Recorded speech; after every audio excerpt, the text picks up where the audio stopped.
Alors, l'information du même style est donc la suivante. Je vous adresse sous ce pli une copie de mon arrêté en date de ce jour autorisant le SAS MITI à exploiter une unité de fabrication de produits de la mer sur le site de Rezé. Donc après les bananes, c'est les produits de la mer.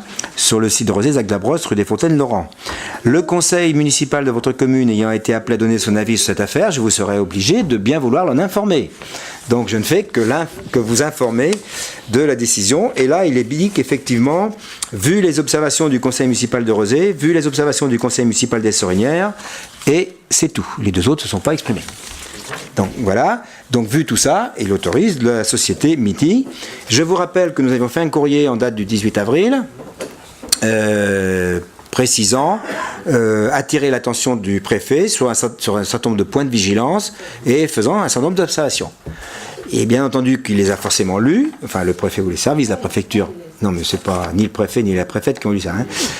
C'est les services de la préfecture ont forcément lu le courrier qu'on a informé, mais en aucun cas il nous mentionne dans sa réponse, qui est tout à fait formelle, et pour dire qu'il a signé l'autorisation d'exploitation, et il a sûrement regardé ça avec intérêt, et il n'a pas jugé, certainement, sinon il aurait peut-être prolongé l'enquête, je ne sais pas ce qu'il aurait pu faire, mais il n'a pas jugé que les questions qu'on a posées mettaient en cause l'exploitation, le lancement de l'exploitation de l'entreprise. Voilà. Oui, on ne sait pas dans quelle mesure il a pris compte de nos observations. Il n'a pas jugé utile de ne pas autoriser l'entreprise à exploiter au vu de nos questions. Donc c'est un peu loin de nous quand on fait une remarque, quoi, quand même. Hein. On ne sait pas si c'est une remarque. On ne sait pas si ça porte ou pas. Quoi. Non, tout dépend des remarques. Moi, je pense que quand on parle de l'inquiétude sur le tonnage, et lui, il vérifie que dans le document, le tonnage annoncé correspond bien à ce qui est autorisé pour une entreprise de ce type-là. Quand on met quelque chose sur les nuisances vigilance sur les nuisances olfactives, lui, il regarde si l'entreprise a prévu de régler, de limiter. Voilà.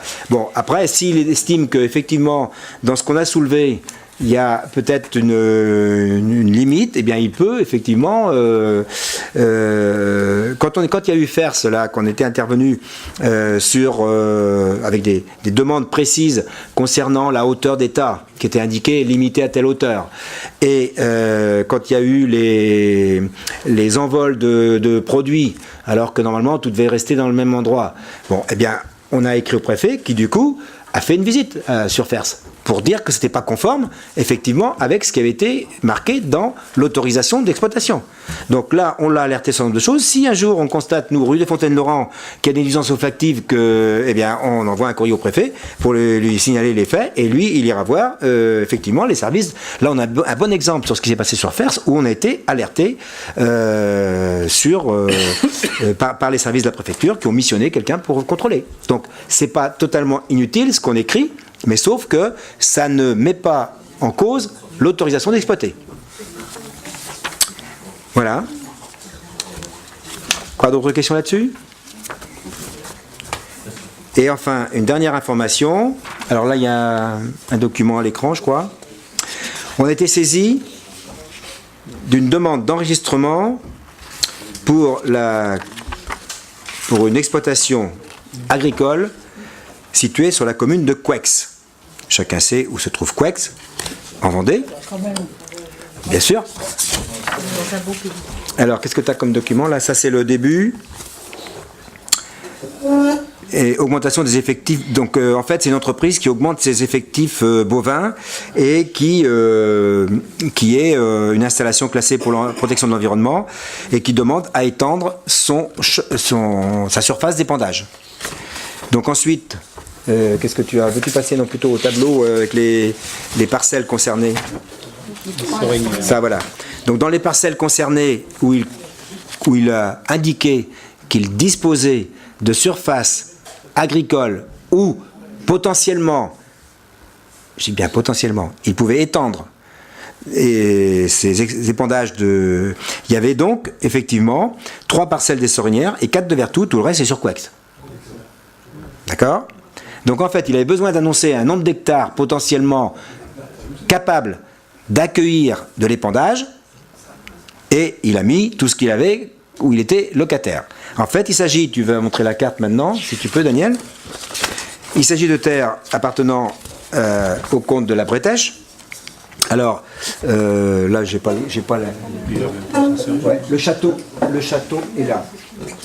Le château de la Maillardière est là. Vous voyez, ça c'est le village de la Maillardière.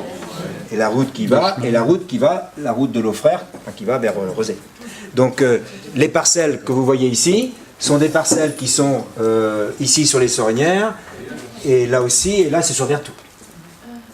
La station d'épuration, elle était là avant, hein, ce secteur-là, et elle était sur Vertou.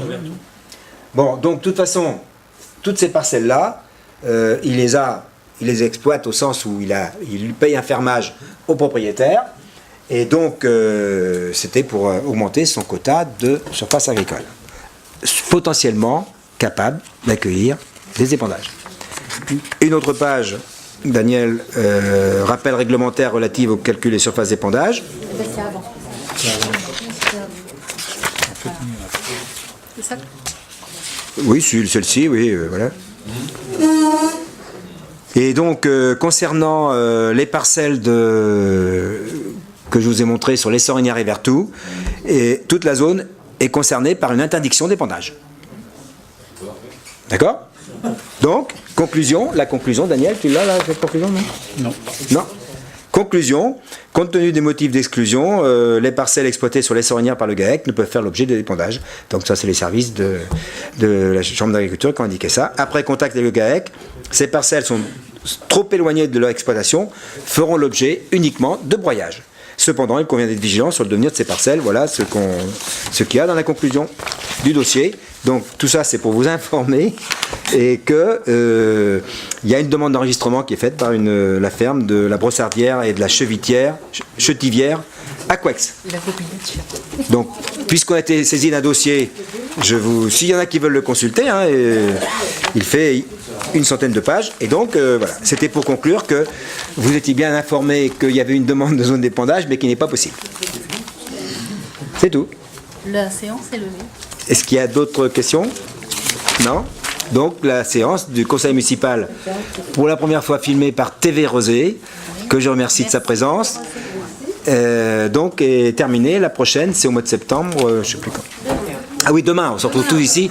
Mais là, 18h30. 18h30. J'espère que s'il y en a qui sont absents, qu'ils ont donné leur pouvoir, pour qu'on puisse voter l'élection des grands électeurs qui représentent la ville aux élections sénatoriales du 24 septembre. Voilà, je vous souhaite une bonne soirée. Si, on va toujours boire un coup. Hein. Là, Bah oui.